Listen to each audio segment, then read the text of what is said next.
Bismillahirrahmanirrahim. Assalamualaikum warahmatullahi wabarakatuh.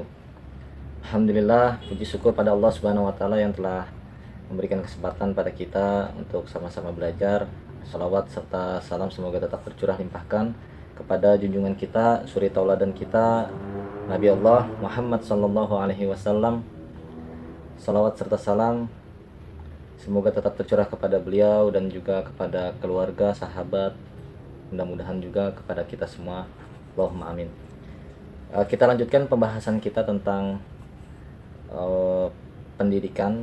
Kita mengutip atau di sini saya mengambil rujukan dari pemikiran atau buah karya dari Syed Naqib Al-Atas, Muhammad Naqib Al-Atas. Beliau mendefinisikan pendidikan sebagai suatu proses penanaman sesuatu ke dalam diri manusia. Di sini ada kata kunci suatu proses yang itu mengacu pada metode dan sistem untuk menanamkan sesuatu secara bertahap. Nah, sesuatunya itu sendiri mengacu pada kandungan yang ditanamkan atau isi materi dari apa yang diajarkan kepada diri manusia. Maksudnya mengacu pada pada penerima proses tadi, pada peserta didik atau murid yang menerima pelajaran. Jadi ada 3 unsur dalam definisi yang dijelaskan oleh Naqib Al-Atas. Yang pertama unsur proses, yang kedua kandungan, yang ketiga adalah penerima. Jadi ini yang penting menurut beliau.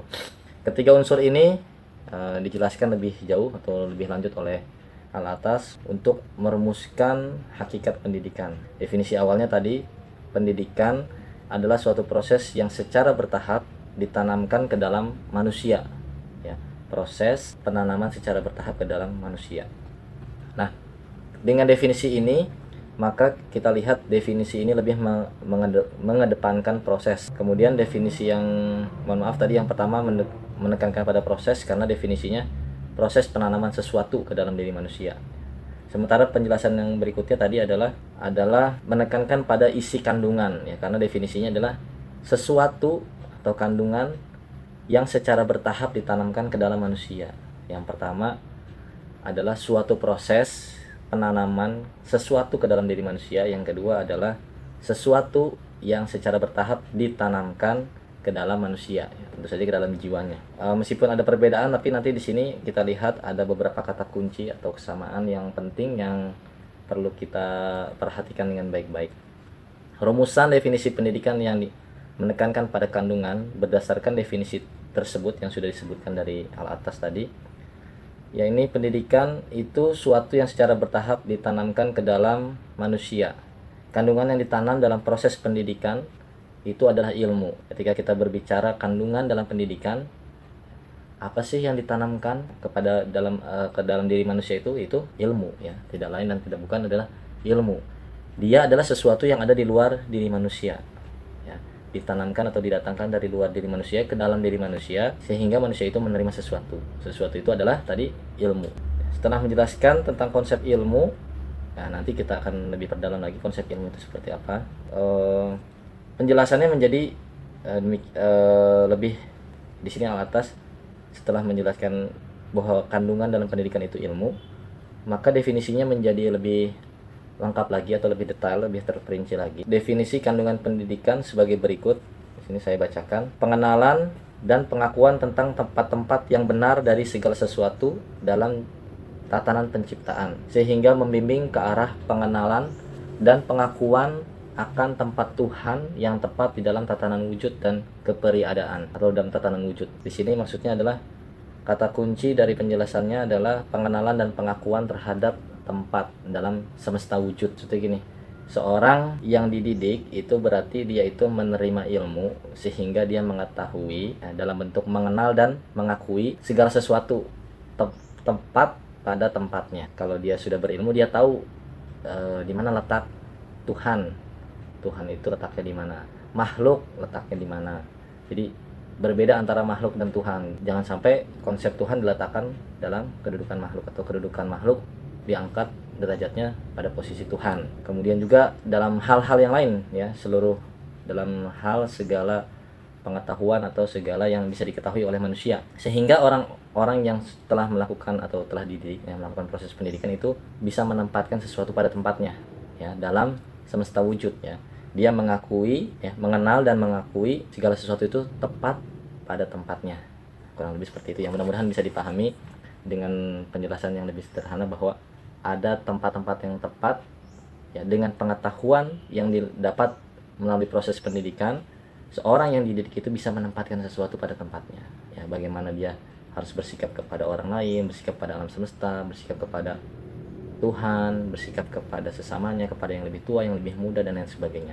Bagaimana dia memperlakukan hewan, memperlakukan tumbuhan, memperlakukan benda hidup, memperlakukan makhluk hidup. Karena dia sudah mengetahui dan mengakui, maka dia bisa tepat, bersikap dengan tepat. Definisi yang sangat filosofis tadi mungkin sulit dipahami secara langsung, tapi dari kata-kata kuncinya tadi atau penjelasan yang sederhana mudah-mudahan bisa. Untuk lebih memahaminya, ada beberapa kata kunci yang perlu kita rekam atau kita pahami dengan baik. Yang pertama itu adalah konsep ilmu. Situ ada ilmu yang tadi dari kandungannya itu, kandungan pendidikan atau sesuatu yang ditanamkan dalam proses pendidikan itu adalah ilmu. Kemudian juga yang penting adalah konsep jiwa atau nafs, jiwa diri manusia, konsep manusianya itu sendiri sebagai penerima. Kemudian konsep akal yang sangat terkait dengan proses mengetahui ya. Jadi ketika pengetahuan itu ditanamkan dalam jiwa manusia, manusia mengikatnya dengan akal. Karena manusia sebagai satu-satunya makhluk yang dikaruniai akal, dan dia bisa mengikat pengetahuan itu dengan akal sehingga dirinya atau di dalam jiwa dirinya itu terdapat ilmu. Adapun secara singkat dapat disimpulkan bahwa kandungan ini adalah kurikulum untuk mengantarkan manusia kepada kondisi adab. Nah, di sini penting penjelasan bahwa kandungan yang tadi ternyata adalah ilmu, kandungan dalam pendidikan, itu adalah kurikulum untuk mengantarkan manusia pada kondisi adab. Kondisi adab itu apa? Adab itu yang tadi dijelaskan bahwa adab adalah kondisi yang tepat atau kondisi sesuatu itu berada pada tempatnya. Kondisi adab itu adalah kondisi sesuatu tepat pada tempatnya.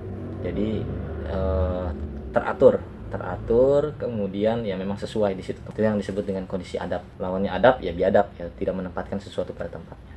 Ketika kita menempatkan sesuatu pada tempatnya, baik dalam pandangan atau pemikiran kita maupun dalam sikap kita yang nampak gitu ya, sikap fisik, itu namanya adab ketika kita menempatkan sesuatu pada tempatnya. Kalau kita tidak menempatkan sesuatu pada tempatnya, itu biadab atau ketiadaan adab ya, the loss of adab. Adab itu apa?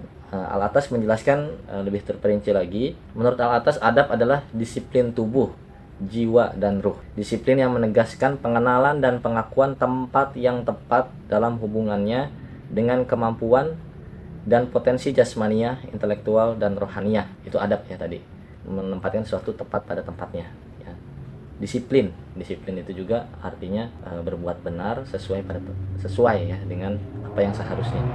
Disiplin tubuh, jiwa, dan ruh. Disiplin yang menegaskan pengenalan dan pengakuan. Pengenalan dan pengakuan itu berkaitan dengan pengetahuan dan aplikasinya.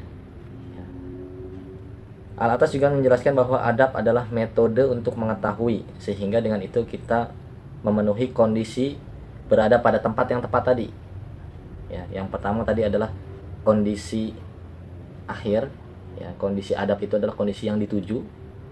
Ya, tapi sebetulnya kondisi yang dituju itu dalam makna atau dalam perspektif manusia yang belum memiliki pengetahuan.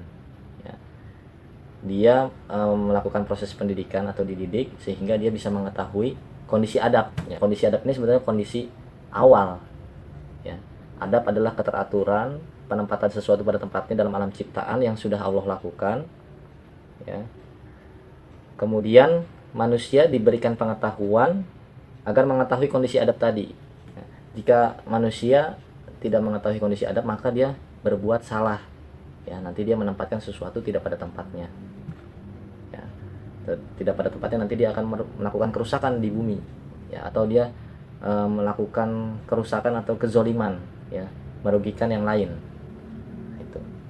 Itu yang pertama tadi. Yang kedua adalah adab menurut Al-Atas juga bisa dimaknai sebagai metode untuk menempuh pengetahuan menuju kondisi adab tadi, untuk mengetahui realitas yang sebenarnya, realita bahwa sebenarnya tatanan yang ada di alam semesta ini sudah teratur tepat pada tempatnya. Nah, adab adalah metode kita untuk berbuat sesuai atau tepat dan benar. Adab itu metode untuk mengetahui sehingga dengan itu kita memenuhi kondisi berada pada tempat yang tepat. Nah, itu tadi. Hal ini merujuk pada konsep keadilan dan kearifan. Nah, konsep ini dekat dengan konsep keadilan, berbuat adil ya. Jadi kita di sini ketika membicarakan adab sebagai metode, bagaimana kita berbuat adil terhadap diri kita, orang lain dan sebagainya. Berbuat adil mulai dalam pikiran kita ya, berbuat adil sebelum ya, bukan perbuatan adil yang maksudnya pikiran kita pun harus sudah adil gitu ya. Berbuat adil semenjak dalam pikiran, itu kata orang, ada yang mengistilahkan seperti itu. Nah, jadi kenapa dekat dengan konsep keadilan ya, adil lawannya adalah zolim. Berbuat zolim itu berarti berbuat yang tidak benar atau merugikan pihak lain, atau ada pihak yang dirugikan. Berbuat zolim berarti merusak adab. Nah, gitu. Berbuat adil berarti akan berbuat beradab. Itu konsep adil yang dekat kepada adab ya. Kalau kita berbuat zolim maka kita jadinya nanti biadab ya, karena tidak beradab, tidak bisa menempatkan sesuatu pada tempatnya. Konsep kearifan ini dekatnya dengan konsep ilmu tadi, karena tanpa ilmu ya, tanpa kearifan, kebijaksanaan, kita tidak bisa berbuat sesuai dengan adab. Kita tidak bisa menempatkan sesuatu pada tempatnya ya. Tidak bisa mengetahui kondisi adab, kondisi yang sebenarnya dan yang seharusnya dilakukan. Kita tidak mengetahui sehingga kita berbuat yang tidak benar atau tidak tepat. Dalam pengertian yang asli dan dasar, adab berarti undangan kepada suatu jamuan. Maksudnya secara definisi awalnya atau definisi secara bahasa, adab itu artinya jamuan ya, atau undangan. Nah, sifatnya bisa kita pahami bahwa kalau ada undangan itu maka ada yang mengundang dan ada persiapan jamuan, ada jamuannya yang sesuatu yang dihidangkan, dan itu pasti sesuai pada tempatnya ya, pasti sudah ditata. Kalau ada perjamuan, ada yang datang pun pasti orang yang mempersiapkan diri atau yang sudah dipersiapkan, yang sudah diundang, undangan kepada sebuah jamuan. Nah, gagasan tentang suatu perjamuan menyiratkan bahwa, ini penjelasan al atas, bahwa si tuan rumah adalah seorang yang mulia dan adanya banyak orang yang diundang karena kepantasan dan kehormatan ya, tamu undangan berarti tamu yang dihormati, yang memang diajak masuk untuk melihat jamuan gitu. Kemudian menikmati jamuan tersebut dan mengikuti pertemuan. Maka adab melibatkan tindakan untuk mendisiplinkan pikiran. Nah, di sini adab itu adalah proses atau tindakan mendisiplinkan pikiran dan jiwa sehingga pikirannya jadi disiplin ya, tepat ya, benar. Pencapaian kualitas dan sifat yang baik oleh pikiran. Nah, ini juga jadi adab maknanya mendisiplinkan pikiran dan jiwa. Kemudian tercapai kualitas dan sifat yang baik oleh pikiran. Jadi memiliki pengetahuan yang benar tentang segala sesuatu. Kemudian selanjutnya adalah tindakan yang benar. Penyelamatan diri dari hilangnya kehormatan. Kalau pikirannya sudah benar, tindakannya bisa benar, kemudian kehormatannya bisa terjaga. Nah, ini sesuai dengan tujuan pendidikan dalam Islam ya. Oleh karenanya Nakib Al-Atas semenjak konferensi pendidikan internasional pertama itu sudah menekankan penggunaan konsep adab untuk pendidikan ya. Beliau menyebutnya bahwa proses pengadaban atau ta'dib ini adalah istilah yang paling pas untuk pendidikan, sehingga beliau mengusulkan agar istilah pendidikan itu dikukuhkan dengan istilah ta'dib ya. Istilah ta'dib yaitu proses atau tindakan untuk menjadi beradab ya, ta'dib ini dalam perspektif Islam yang beliau pahami ya. Yang ini menghasilkan manusia yang baik ya. Dengan proses ta'dib tadi itu akan menghasilkan manusia yang baik ya, manusia yang beradab, manusia yang sesuai dengan kondisi yang diinginkan, yang seharusnya memang ada dalam semesta wujud, dalam alam ciptaan ini gitu. Oleh karena itu pendidikan dalam kenyataannya adalah ta'dib. Nah, di sini penegasannya, kalau kita sudah memahami konsep tadi, penjelasan tadi, kita bisa dengan yakin mengatakan bahwa sesuai kenyataannya pendidikan itu sebetulnya adalah ta'dib ya. Karena adab itu mencakup ilmu dan amal secara sekaligus ya. Dalam bahasa definisi yang awal tadi, pengenalan dan pengakuan ya, ilmu dan konsekuensi dari ilmu, dari prakteknya atau amal. Ya, ilmu dan amal sekaligus terangkum dalam konsep ta'dib. Ya. Lebih lengkap definisi adab menurut al-atas adalah pengenalan, ini definisi yang lebih rinci lagi setelah penjelasan yang tadi.